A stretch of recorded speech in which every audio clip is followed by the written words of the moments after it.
Hello students, आज का topic है हमारा फर्स्ट रिकॉम्बिनेंट डीएनए।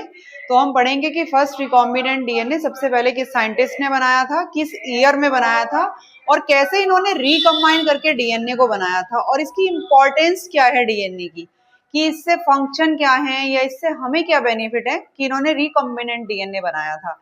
तो चलिए पढ़ते हैं। Stanley Cohen and Herbert Boyer ने 1972 में फर्स्ट रिकॉम्बिनेंट डीएनए बनाया था। अब क्वेश्चन है कि इन्होंने कौन सा बैक्टीरिया लिया था या इन्होंने किया क्या था। तो सबसे पहले स्टैनले कोहन और हर्बर्ट बॉयर ने क्या किया कि इन्होंने एक बैक्टीरिया लिया था और बैक्टीरिया है साल्मोनेला टाइफीम्यूरियम।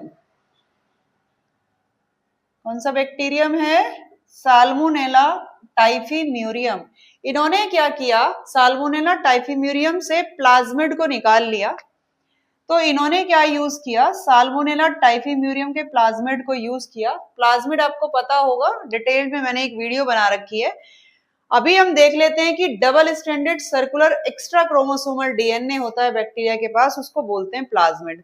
तो इन्होंने एक प्लाज्मिड लिया। इस प्लाज्मिड के पास एक ऐसी जीन थी जो एंटीबायोटिक रेजिस्टेंस पावर शो करती थी। तो ये एक ऐसी जीन थी जो एंटीबायोटिक रेजिस्टेंट थी। तो साल्मोनेला टाइफीम्यूरियम के प्लाज्मिड के पास एक ऐसी जीन थी जो एंटीबायोटिक रेजिस्टेंट थी। अब समझते हैं हम एंटीबायोटिक रेजिस्टेंट क्या होता है। एंटीबायोटिक रेजिस्टेंस होता है कि अगर इस बैक्टीरिया को हम एंटीबायोटिक में डाल भी देंगे तब भी इसकी डेथ नहीं होगी। क्यों? क्योंकि इसके पास रेजिस्टेंस पावर है। तो साल्मोनेला टाइफीम्यूरियम के पास जो प्लाज्मिड था उसके पास एक ऐसी जीन थी जो एंटीबायोटिक रेजिस्टेंट थी। अब इन्होंने क्या किया कि इस जीन को कट कर लिया। अब इस जीन को किससे कट किया? तो कट करने के लिए इनके पास थे रेस्ट्रिक्शन एंडोन्यूक्लियेसेस एंजाइम। हम पढ़ेंगे कि रेस्ट्रिक्शन एंडोन्यूक्लियस एंजाइम क्या करते हैं, कट लगा देते हैं, राइट। तो इन्होंने इस जीन को बाहर निकाल लिया।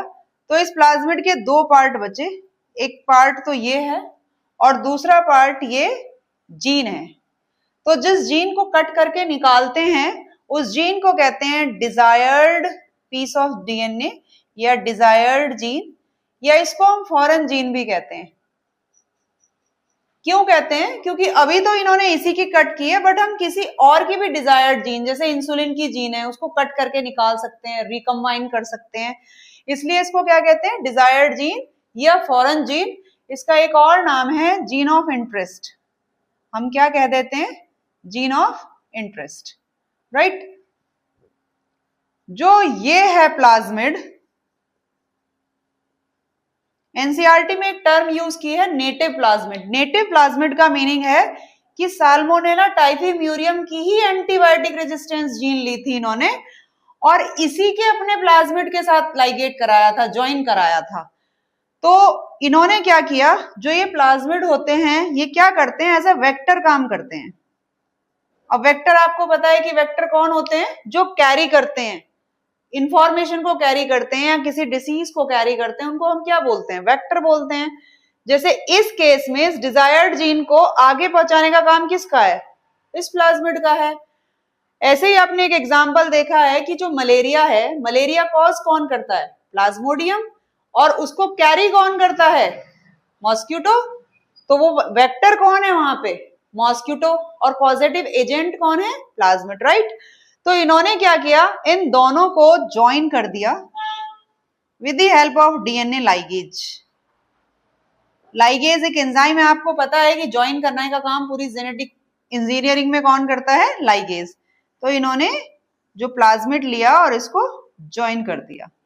अब क्या हुआ, कंबाइन तो हो गया लेकिन रिकंबाइन हुआ है। एक बार हमने कट किया है फिर दोबारा ज्वाइन किया है, इसलिए इसको कहते हैं recombinant DNA.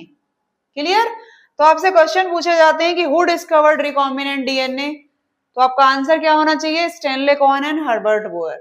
In which year, in 1972। कौन सा बैक्टीरिया इन्होंने लिया था, साल्मोनेला टाइफीम्यूरियम, राइट। उसके बाद क्या था इस ऐसे बैक्टीरिया के पास, जो हमने डिजायर्ड जीन क्या थी, एंटीबायोटिक रेजिस्टेंस जीन थी। और रिकॉम्बिनेंट डीएनए बनाने के लिए कौन सा एंजाइम यूज करते हैं, डीएनए लाइगेज। अब क्या किया, इस आरडीएनए को ई कोलाई में ट्रांसफर कर दिया। किसमें ट्रांसफर कर दिया, ट्रांसफर इनटू ई कोलाई।